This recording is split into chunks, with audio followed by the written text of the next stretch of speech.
When was the last time you changed your home air filters? We should change our home air filters every 1 to 3 months, but the average is closer to a year, sometimes never. That's why we created Filter Easy. We deliver the right filters in the right size right when it's time to change them. When your box arrives, that's your cue to replace your filter. You'll never forget again with Filter Easy.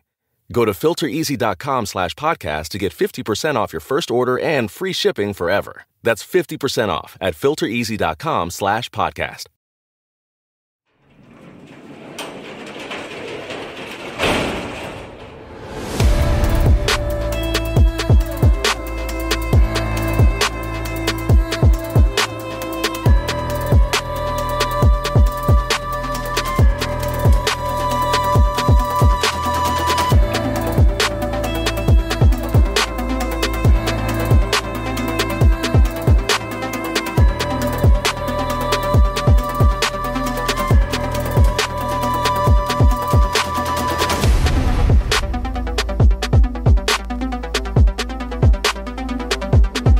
Welcome to True Crime Garage. Wherever you are, whatever you're doing, thanks for listening. I'm your host, Nick, and with me, as always, is a man with a reminder that it's not too late for an Alex P. Keaton presidential campaign. Here is the captain. Yeah, coming in all the way from Columbus, Ohio. It's good to be seen and good to see you. Thanks for listening. Thanks for telling a friend.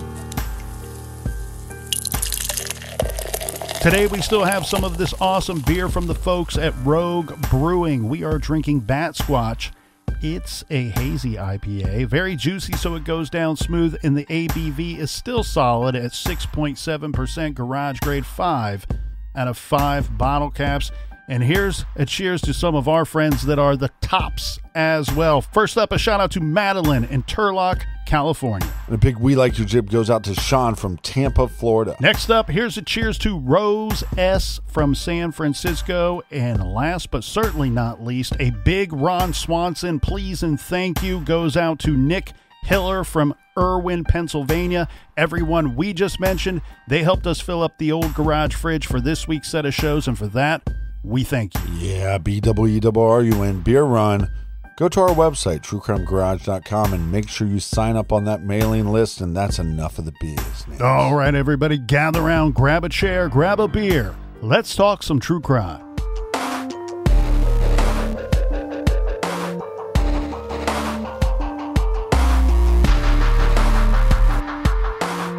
Eventually, Robert Pickton was charged with the murder of 27 women. How were these women killed? Investigators were able to determine that at least some of them were shot with a .22 caliber rifle. But more details emerged as police interviewed people who had connections to Pickton. These interviews turned up a disturbing number of people who seemed to be in the know about some of the goings-on this farm. But apparently, they never thought to report any of it, or were too worried about getting in trouble for the minor offenses that they were committing themselves. One example, Pickton's friend and employee, Scott Chubb, said that Pickton had told him a good way to kill a female heroin addict was to, quote, inject her with windshield washer fluid, end quote. The method of murder would never be detected with all her track marks, and police would assume that she had simply OD'd. Remember, they found syringes on the property, including syringes found in his trailer, his personal trailer that he lived in, and Pickton he was not a drug user. But he also said that he was offered payment to bring her back to the farm. Well, payment to bring back Lynn Ellingson to the farm. Remember, she's the one that it's believed may have been blackmailing Pickton, the person who saw the woman hanging from the meat hook in the slaughterhouse, right? Who refused to give information to the police. If this guy has no problem killing people, he's going to have no problem killing the woman who's blackmailing him. Absolutely. So we can presumably Pickton had planned to kill her. Now, Chubb never brought Lynn Ellingson back to the farm for Pickton to kill her. Then we also had another example would be Andrew Bellwood, who was an associate of Robert Pickton's, who said that Robert would casually talk about luring prostitutes to the farm with their drug of choice. He said that he would have sex with them and sometimes kill them by handcuffing and strangling them. And Bellwood said that Pickton discussed this in such an offhand manner that he kind of believed that he might have been doing this for quite some time. Well, it makes sense that he was doing it for quite some time because we know he had many victims. Of course, after the charges, he's charged with 27 murders. Robert Pickton proclaiming his innocence on all charges. He was scheduled for trial in November of 2002. This date would get delayed time and time again. A large part of this, though, is because of the search that we talked about. Remember, it took detectives 22 months to complete their search of this large Pickton farm.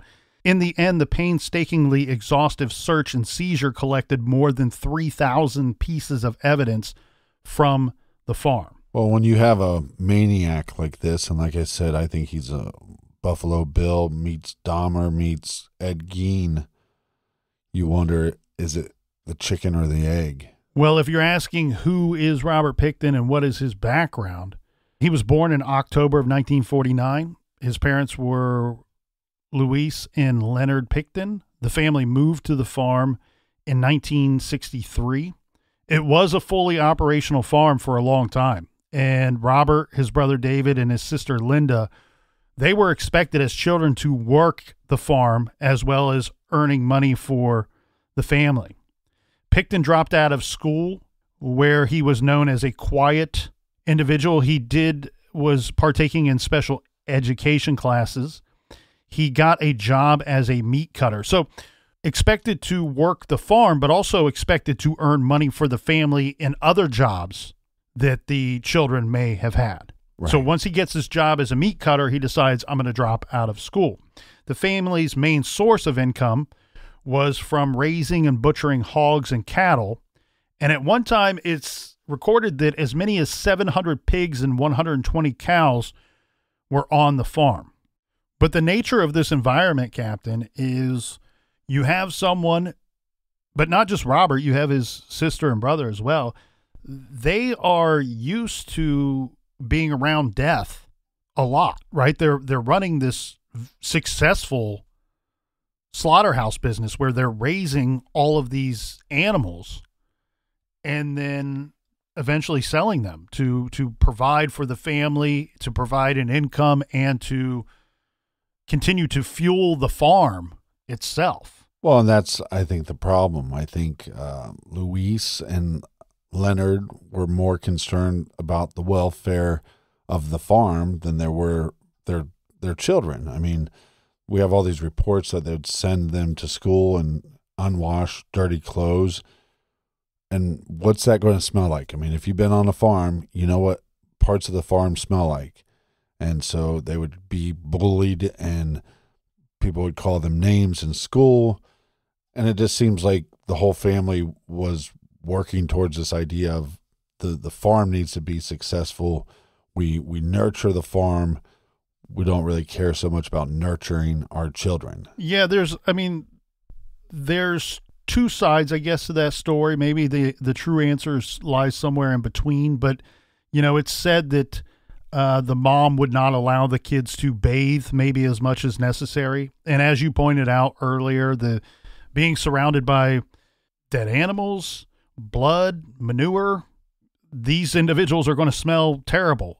There's plenty of other persons who say that, no, Robert Pickton just refused to bathe and refused to wash. And even after his parents passed away, that's the lifestyle he maintained well after they were dead and gone. Then times got tough for the family. Times got real hard when Robert Pickton's father, Leonard, passed away in 1977. Some of the barns burned to the ground in 1978, and then his mother died of cancer in 79. Trying to contribute to the family's income, his brother David Pickton then started the D&S bulldozing company that we had already mentioned and the topsoil business around this time. Robert Pickton lived on and worked the farm, raising and eventually butchering the animals and selling the meat. Pickton rebuilt the barns that had burned down and tried to keep the family business going. But it was David's businesses that took over more and more of the farmland. and his abandoned vehicles and excavation and demolition debris turned the property into a filthy dump site cluttered with old junk and garbage. Pickton eventually gave up on commercial hog and cattle farming in 1980, but continued to raise hogs for friends and family, working by day as a dump truck driver for his brother. Yeah, and once you give up your dream and start working for your brother, your life is over. People who knew the Picktons at the time were familiar with the family's property, on which David, Robert, and a niece, so this would be David's child, were living. But remember, at some point, we have a constant stream of people coming and going at all hours. This would be workers, friends, associates, and random acquaintances. In the mid-1990s, the Pickton siblings decided to cash in on part of their parents' property that was left to them, and they sold off a large chunk of the land for housing, a park, and a school. Forgive me, Captain, I don't have the information in front of me as to how much land that they sold, but they pocketed roughly 5 million Canadian dollars for the sale of this land. Not a bad payday. Correct. And it is the sale of this land that allowed the siblings to start to dabble in sex, drugs, and partying, eventually forming the Piggie Palace Good Time Society and hosting those raves that some say were attended by 1,000 people at a time, as many as 1,000 people at a time. Most reports, however, indicate that Robert Pickton didn't drink or do drugs despite what was going on their property. But grotesquely, he did keep up with the hog butchering, regularly providing meat to friends and family. About twice a week, Pickton would dump 6 barrels of animal parts and bodily fluids, each holding up to 300 pounds of raw waste at the Vancouver rendering plant. Remember, when he was being surveilled, that's one of the places he went to. He was known there as the Pigman. Of course, we now know what was likely in some of those barrels on some of those dump occasions. But we know that Robert Pickton he's a maniac. He's a sicko.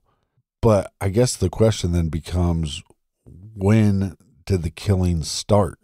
Well, I think we can go back to he was charged with attempted murder in 1997. This is by a situation where there's one who got away. I assume he was already killing by this time frame. That would make sense. And on top of that, we could go to the list of, without getting too far ahead of ourselves, that answer is difficult to deliver here. But let's go to that 97 attempted murder charge. So this takes place in March when Robert Pickton picked up a woman named Wendy Lynn Estetter. I'm going to say it both ways because I do not know how to pronounce her last name. I apologize to Wendy Lynn. He picks her up from the low track, brings her back to his trailer on the farm, and she would later tell, we know police are involved because he's charged, she would later tell investigators that she was hitchhiking on her way to the Princeton Hotel. This is at approximately just before midnight. She says Robert Pickton picked her up in a red pickup truck, offers her $100 for a blowjob. She agrees to this arrangement, but he says that it has to take place at his residence.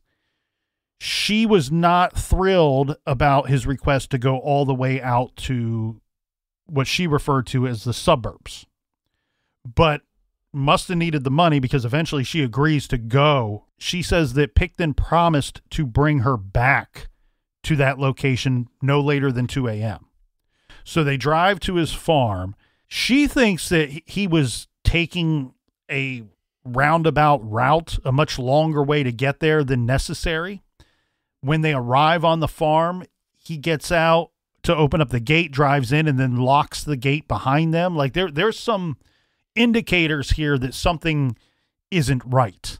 This isn't going to go down as they had agreed. Eventually, this leads to an altercation inside his trailer where she says he attempted to kill her.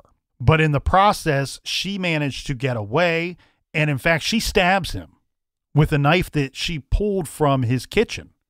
But this wasn't like in one of those blocks or anything. This is just setting out on the counter, like ready for use. She stabs him with this knife, and eventually Ms. Eastetter managed to stab Pickton in the throat, causing an 8-inch gash. At some point, though, Pickton gets the knife away from her. He stabs her in the abdomen. Oh, God. She says, he put the knife in me, and then he lifted it up. This guy's a piece of shit. Once she was stabbed, she thought that she was done. She was going to die right then and there. Then all of a sudden, she felt him go limp. So his injury causes him to go limp. She got the knife back, grabbing it. At this point, they're both too weak to really do anything. She told the investigators that she slid out from underneath him, ran outside around the truck, and then just kept running. She climbed the fence to get out. She flagged down a car that was driving by and begged the driver and the companion in the vehicle to take her to the hospital. So the couple helped her out. They let her into the car. 911 is called. On the way to the hospital, they flagged down a sergeant, a police officer. This police officer is responding to the scene as well. She tells this story to the police. They charge him with attempted murder. He's got a whole different version of this story. His version is, no, I took her to, we had this arrangement. I took her to my house, and then she starts freaking out immediately. Right. She attacks me. I was just defending myself. The short of it here, Captain, this is a rather long story, but the short of it is he's charged, and later the charges are dropped. It never gets to court to the point of him having to face these charges. And it's a complicated situation, so I don't want to just simply say this is where everybody dropped the ball and we could have stopped the murders here. But this is one of the people that got away, thankfully. I'm very confident saying that he was killing before this attack on this woman. I'm very confident saying he intended to kill this woman. She got lucky. She had a moment, and she seized that moment. Yeah, the moment he went limp. And got away from this monster. Unfortunately, he wasn't shut down and locked up then.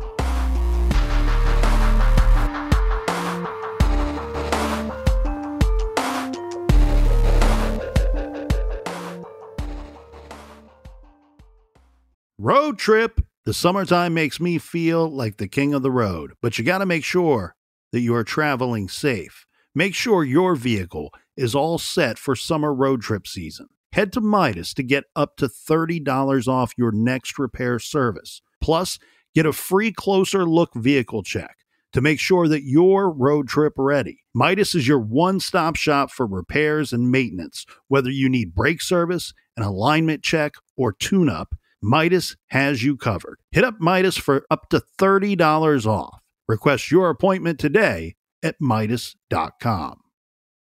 Every great romance story has a happily ever after. Two people meet, fall in love, and end up together for the rest of their days. Nancy and Dan Brophy were one of those couples. Dan was a chef who taught at a Portland culinary school. Nancy was a romance writer who filled her novels with sexy fantasies, betrayals, and murder. When Dan ends up dead, details of his murder that could have been ripped right from the pages of Nancy's novels become clues, and Nancy becomes a main suspect. So, this isn't a romance story. It starts with a happily ever after, but it doesn't end with one. Was Nancy just researching her next novel, or was she planning a murder? This is a story about what happens when the lines blur between fiction and reality. Follow Happily Never After, Dan and Nancy, wherever you get your podcast. Warmer, sunnier days are calling. Fuel up for them with Factor's no prep, no mess meals. Meet your wellness goals in time for summer thanks to the menu of chef-crafted meals with options like Calorie Smart, Protein Plus, and Keto. Factor's fresh, never frozen meals are dietitian approved and ready to eat in just 2 minutes. So no matter how busy you are, you'll always have time to enjoy nutritious, great tasting meals. With 35 different meals and more than 60 add-ons to choose from every week, you'll always have new flavors to explore. And crush your wellness goals this May with dietitian-approved meals and ingredients that you can trust. Make your day delicious from breakfast to dessert. Stay fueled with easy, nutritious options. And treat yourself to restaurant-quality meals that feature premium ingredients like filet mignon, shrimp, and blackened salmon. I have changed my lunch game 100% with Factor meals. Lunch was always a problem for me. I never have enough time in my busy schedule and workday for a good, great tasting, and more importantly, nutritious lunch. And now I am getting a great tasting, nutritious lunch every day, dietitian approved, with ingredients that I can trust. And I'm loving the meal options. Jalapeno lime cheddar chicken is my current favorite. And for lunch today, I had the spicy poblano beef bowl. You're going to love the Factor meals, and you're going to love the time that you save as well. Head to factormeals.com/truecrimegarage50 and use code truecrimegarage50 to get 50% off your first box plus 20% off your next month. That's code truecrimegarage50 at factormeals.com/truecrimegarage50 to get 50% off your first box plus 20% off your next month while your subscription is active.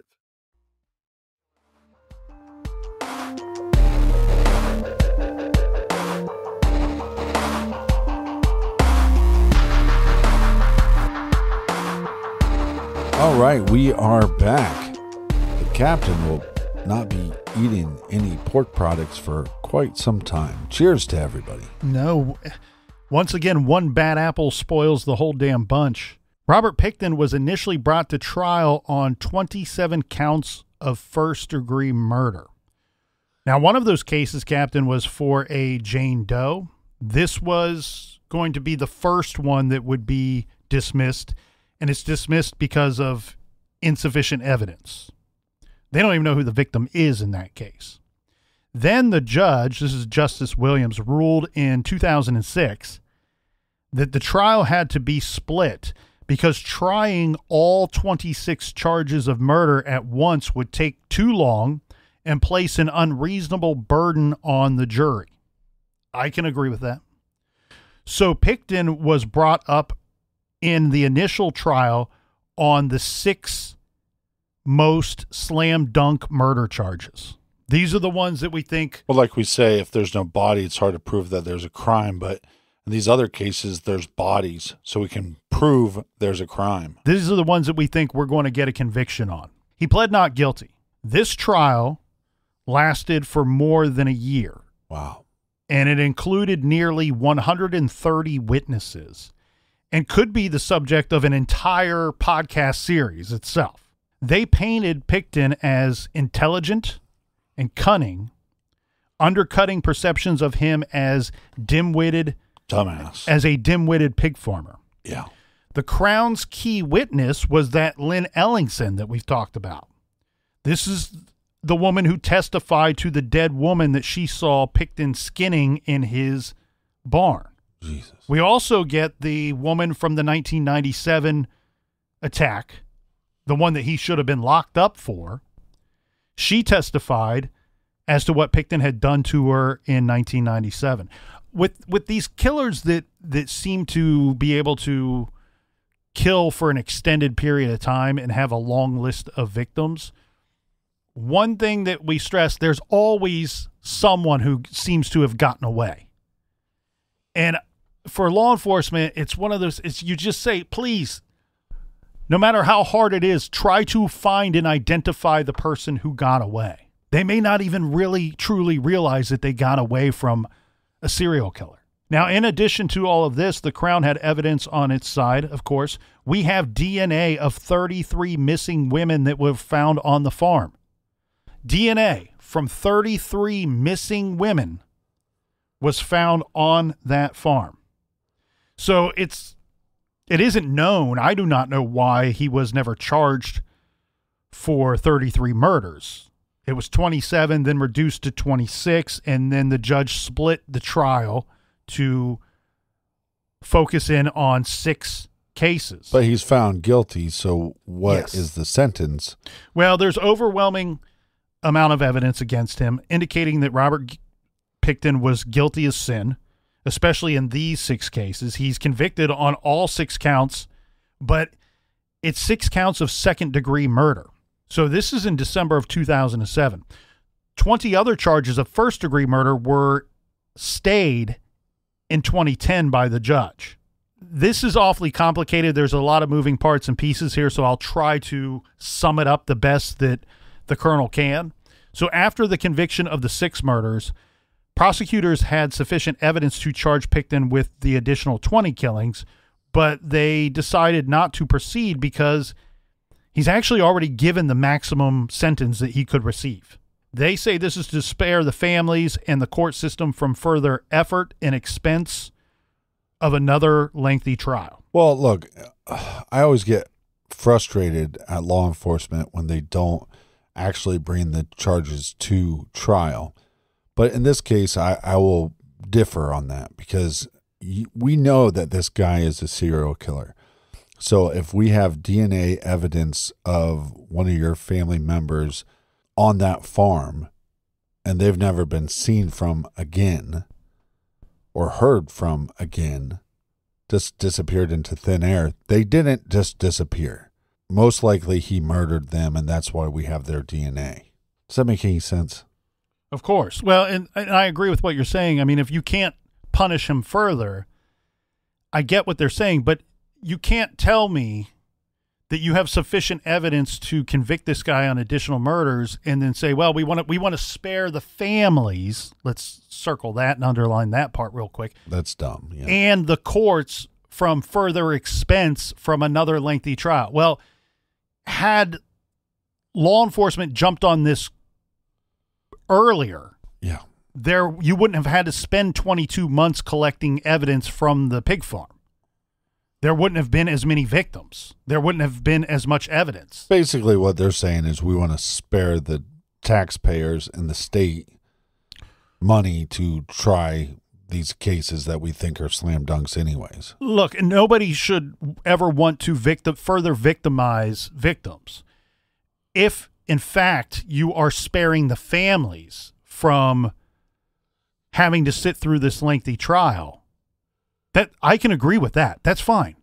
That's fine. But when you have those same families later coming out and saying, no, we weren't happy with this. We wanted him to be charged and we wanted him to be taken to trial for our loved one's murder. And they're telling us they have sufficient evidence to convict him on that. I think they owe it to the citizens that they are sworn to protect and the perpetrators that they are sworn to face the consequences. Yeah. To put the ball in the court of the victims. You can't say we don't want to further victimize these people when they're going, no, charge him, take him to trial. So we don't know what conversations took place behind closed doors, but that's how it's reported in the media. That's what these people were saying to the newspapers and to the television cameras. We wanted him to be charged. So this is the victims that he was never sent to trial for that are angry. The families, some of those families were quite angry at how this sits today and where it sat after he's convicted. But also you have the families of the victims that he was convicted on, that they were angry because it got reduced from first-degree murder to second-degree murder. It's tough to deduce and to explain and to come to a great conclusion as to whether something is second-degree murder or first-degree murder, but think of this type. We've talked about this type time and time again on the show. We've talked about this specific type of killer where it's not the sex act. It's not about the sex. No matter how kinky we're talking about, no matter how taboo we're talking about, the women that he's engaging with, the women that he is making these arrangements with are willing. They're willing to work out an arrangement. We've seen that time and time again. He's not killing to cover up a crime. He's killing because that's what he likes. That's who he is. Meaning that all of these essentially are first-degree murder charges, or should be, because that was his intent when he hopped in his red pickup truck and went looking for a victim. Yeah, he was hunting. This is premeditated, first-degree murder. Yeah. And on top of that, we have a witness that says, hey, I saw a dead body on hooks as he's chopping her up as if she was some cattle. It's a shame that woman wouldn't have stuck to that story when confronted by police months before he was actually arrested. Pickton's was the longest case in Canadian history, with thousands of items seized. We have 40,000 crime scene photos, over 100,000 lab exhibits, 98 witnesses for the prosecution and 30 for the defense, and 500,000 pages of documents. On June 25th, 2009, the BC Court of Appeals upheld Pickton's convictions. Pickton appealed to the Supreme Court of Canada, which in July of 2010 unanimously rejected his appeal. The case was over.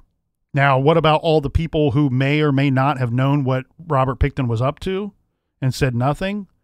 Arguably, they are partially responsible for the continued murders of these poor women.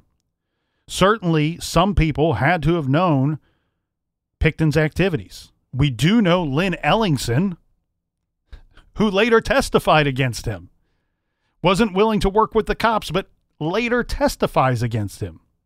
And Andrew Bellwood, I don't know if we can consider them accomplices, but they're considered some form of that, in my opinion. Interestingly, the lead investigator in the case testified that 3 other people besides Pickton were arrested in connection with these deaths, or some of the deaths, but none that we know of were, in fact, charged with the murders. They may have been arrested, but as far as we know, I've never heard any report of anybody else going to trial for this. We talk so much about Robert Pickton's brother, employer, co-resident of the farm, David Pickton. There's plenty of questions about him that still remain. As we've heard, multiple people knew or strongly suspected that Robert Pickton was up to something, did nothing. David Pickton essentially lived on the same property. It's a large property, but lived on the same property with his brother. It's very difficult to say that he didn't have some hint as to what was going on, if not directly involved in the situation. So a couple things I'm a little confused on. So he gets 6 counts of second-degree murder. He gets life in prison, no possibility of parole for 25 years. But is that charge life imprisonment? Does he get 6 life sentences? That's what's confusing. And so then we know that there's more victims. We have DNA of 30-some victims. He's convicted of 6. He's charged at some point with 27 charges, and then some people say he confessed to 49. Yeah, the way that story plays out with the confession is that they placed an undercover officer in a cell with him or in a neighboring cell. And I believe, Captain, this was when he was before the trial for the 6 homicides. And the officer would later state that Robert Pickton had said to him kind of nonchalantly that he had killed 49 and that he would have got to the 50th murder had he just not gotten so sloppy at the end. Yeah, this guy was a doucheburger with fries. So, yeah, he killed many more women, unfortunately, than the 6 that he is convicted for. Don't wrap me up and wrangle me into a conversation about the courts in Canada or the consequences in his sentence. It's complicated for me, and clearly in the last week didn't have time to dive into Canadian law. But how dare you? Well, but there are people in Canada who have committed some very heinous crimes that eventually get released. Right. And I'm not faulting the country or its people. I love Canada, and I have a hard time thinking of a person from Canada that I have not enjoyed meeting them or their company. Blame Canada. But blame Canada. But unfortunately, what my eyes and ears tell me is that country sits in a state where they believe, or at least the way that their sentencing and consequences and punishments are carried out, that they believe that many more people possess the ability to be rehabilitated and moved back into society than what I think actually exists not just in Canada, but on this planet as a whole. Yes, it's sad that he wasn't held to greater consequences, but let's shift gears here because I wanted to make sure that we saved some time for this. They certainly saved time for it at the trial. The prosecutors at Pickton's trial took pains to attempt to humanize the victims, obviously hoping that the jury would not see them as just druggies or sex workers.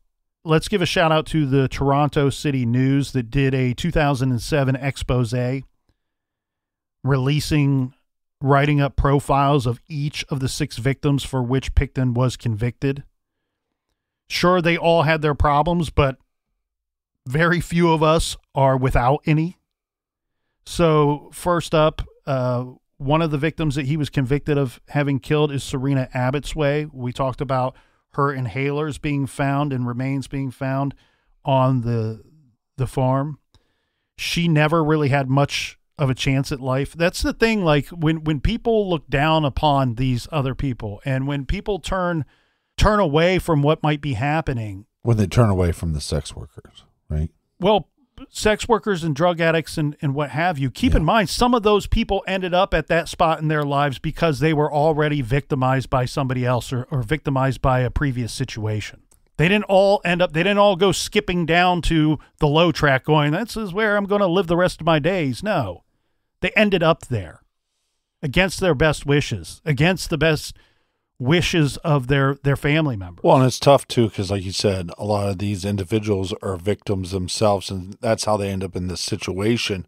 But if they end up murdered, they don't have any chance for a comeback story. They don't have any chance to live their life the way they once might have dreamed, to live out their hopes and dreams, and that's what sucks. Or to have fun, or to love, or to be loved, or to have meaningful relationships. So Serena Abbotsway, she was born with fetal alcohol syndrome in a bad area of town. Both of her biological parents died when she was quite young. Despite her life working the streets, Abbotsway was also an activist for the women that she worked with. And when her colleagues began to disappear, she spoke up at rallies and demanded action by local law enforcement. But unfortunately, she joined the growing list. This was in August of 2001 at the age of 29, and her remains were dug up on the Pickton farm. We also have Mona Wilson. She was removed from a First Nations reserve in Alberta to find a life that varied from extreme happiness to outright misery. As a young girl, she lived in a treatment center, but was taken out after being found badly beaten in a hallway. She was placed with a foster family for years that gave her a chance and helped her blossom. That somehow faded. As an adult, she was living on her own in Vancouver, turning toward heroin to hide her pain. She disappeared in November of 2001 at the age of 26, even as she was trying to kick the habit and turn her life around. Mona left in a vehicle, and she was never seen again.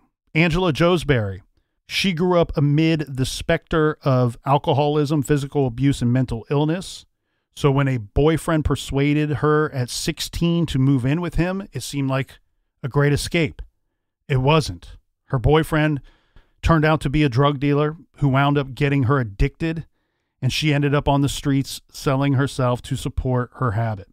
She worked for a series of pimps who violently abused her, but her family remembers her as a loving daughter with a big smile and a person who was a wonderful sister. She was quiet and polite. She had a daughter of her own. She was last seen in June of 2001.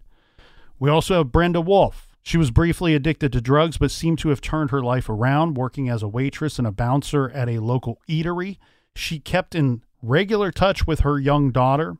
She had been evicted from her apartment and was living somewhere in the downtown east side, that area that we spoke so much about today and yesterday. She asked for government funds for food, stating that she had spent all of her money on her kids' Christmas. Her friends say that she was never a sex worker and, in fact, worked to defend them if they were attacked. in what's being called a street enforcer role. It was because of that identity that so many were surprised to see her named as one of Robert Pickton's victims. She disappeared in February of 1999. We have Georgina Papin. Both Georgina and her 8 siblings were put in foster care early in life, so she never really knew her family. By the time she hit 18, she had been living with dozens of different people and hadn't established roots anywhere. She was said to have an on-again, off-again addiction to drugs, but always found time to contact her daughter who lived with her grandmother. She was described as charming and outspoken. She did spend some time in prison, and she was challenged for the custody of her children at some point. She was last seen in March of 1999 by her cousin, who says that she was picked up by Robert Pickton. We have Marnie Frey. She had a much different, younger life experience than some of the other persons we just discussed. She had a loving home and a family that supported her. She even attended Christian school. But when Marnie Frey had a daughter at the young age of 18, her life changed. She was lured into the world of drugs through a local gang and finally wound up on the streets of Vancouver. She did always phone home, often multiple times a day. Her last call came on September 4th, 1999. From then on, there was only silence. Marnie's remains were among those recovered from the Pickton pig farm. In 2010, in response to popular pressure, the government of British Columbia formally announced a Missing Women Commission of Inquiry to look into why the Vancouver Police Department and the RCMP did not, until 2002, catch serial killer Robert Pickton, when they had received detailed tips as far back as 1998. The commission issued a comprehensive report in 2012 entitled Forsaken. It ruled that the initiation of conduct of the missing and murdered women investigations were a blatant failure. The investigations suffered from a lack of leadership and were marked by a deep bias against the poor, often drug-addicted victims. Detective Lorimer Schenner's criticism of the VPD was read into the record. The detective's efforts to get to the bottom of the missing women case were called heroic. Kim Rosmo's warnings of a serial predator had been ignored, the commission heard. The commission's report concluded that the Vancouver Police Department should have issued a warning by August of 1998 that police were investigating a possible serial killer. The report stated, quote, by January 23, 1997, Robert Pickton, who would become a top suspect in the missing women investigation, was emerging on the police radar. So they look at this in retrospect, they review all the information and realize they're receiving tips about this. You have your personnel, law enforcement personnel, that are saying, we've conducted our own investigations. We see a problem here. We believe there's a serial predator that is active in this area, and here's your victims. Here's your victimology. And even when this guy was on their radar as just a suspect, it seems like there was little effort to push this thing forward to the point of a task force and to really getting to the bottom of the problem and correcting an attempt to stop the problem. Law enforcement failed to identify that there was a problem, failed to alert the public about this problem, only charged him with some of the crimes. And so, unlike his victims, his story continued. And his story continued until this year on May 19th. That's right. All in all, the DNA of 33 missing women was found on Pickton's farm in various freezers, buildings, containers, shallow graves, pig pens, and machines. Other unidentified DNA was also found. The sad reality is investigators just don't know how many women Robert Pickton is actually responsible for killing. Before his trial, investigators placed an undercover officer in Pickton's cell, and Pickton confessed to his cellmate that he had killed 49 women. He said that he idolized Gary Ridgway and wanted to commit one more murder than Gary to make it an even 50. He said he had made his own grave by becoming, quote, sloppy. In 2004, the RCMP stated that the list of missing women could be as high as 69. We will likely never know the identities of all of Robert Pickton's victims. Who knows whether Pickton himself can even recall each one of his slayings. Even more perplexing is the question of why. Since Pickton has never formally confessed to any of the murders other than the jailhouse confession, we will likely never know the answer to this question either. What seems clear, though, is that Pickton benefited from the lucky convergence of police incompetence, indifference, and inaction. On May 19th of this year, Robert Pickton's luck ran out for good. The 74-year-old serial killer was attacked by another inmate. The inmate, Martin Charest, is described as having a history of assaulting other prisoners. It's alleged that Martin speared Pickton in the head with a sharp-pointed broken broom handle. Pickton was airlifted to a hospital and put on life support and later died on the last day of last month. May he burn in hell. Convicted murderer and serial killer Robert Pickton has died. Now, Pickton had been serving an indeterminate sentence for 6 counts of second-degree murder. He had lured women from Vancouver's downtown east side to his pig farm and was charged with killing 26 women. Let's bring in CTV's Andrew Johnson. And Andrew, set this up for us. The last we heard, the 74-year-old was attacked in a Quebec prison. Now, what happened? Well, Sandy, since his conviction, Robert Pickton has been held in a special unit in maximum security prison designed to keep him away from other inmates. So news he was attacked there May 19th came as a surprise. We spoke with the Vancouver Sun reporter who first broke that story. She was told another inmate with a history of assaults had been in segregation, but was released into Pickton's unit, and that's where the serial killer was speared in the head with something like a broom. Quebec Provincial Police say the assault happened around 5:15 p.m. inside the Port Cartier institution, and a 51-year-old suspect was incarcerated following that attack. Pickton was reportedly airlifted to the hospital in Quebec City, where he was on life support before his death announced today. Okay, now, Andrew, over the years, the killer bragged about murdering women. Remind viewers of his crimes. Well, Sandy, Pickton's death shuts the door on the 74-year-old providing any more answers on the other suspected murders at his Port Coquitlam pig farm. He targeted vulnerable women on Vancouver's downtown east side, many Indigenous, many drug users. So many, he didn't appear to recognize the photos of them in police interviews. Despite the fact you mentioned Pickton was serving time for 6 killings, the remains and DNA of 33 women were found during a search of Pickton's farm. The killer had bragged about murdering a total of 49. Right, and now we'll never know at this point. You know, I remember over the years seeing the devastated faces of the families. I know that you spoke to some of them recently after word that Pickton had been attacked.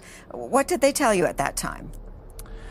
Yeah, the families of Pickton's victims expressed relief. His life may be coming to an end after he'd been attacked. One parent felt like her prayers had been answered.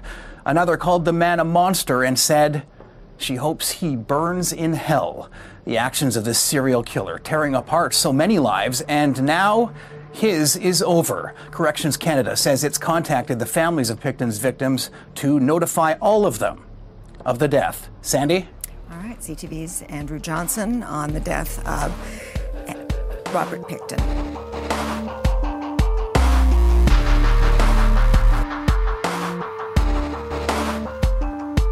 I want to thank everybody for joining us here in the garage. Make sure you tell a friend, tell your sister, tell your brother, tell your dad and your mother.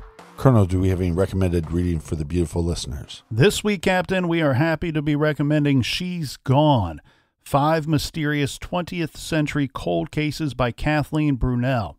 Featuring never-before-seen letters and documents, personal interviews, and research alongside captivating storytelling, Brunel delves deep into the lives of those who disappeared and the circumstances surrounding their disappearances. One of the cases in this book is one covered here in the garage, Simone Rittinger. check out She's Gone, 5 Mysterious 20th Century Cold Cases by Kathleen Brunel. You can find that great recommendation and many more on our website, truecrimegarage.com. And until next time, be good, be kind, and don't litter.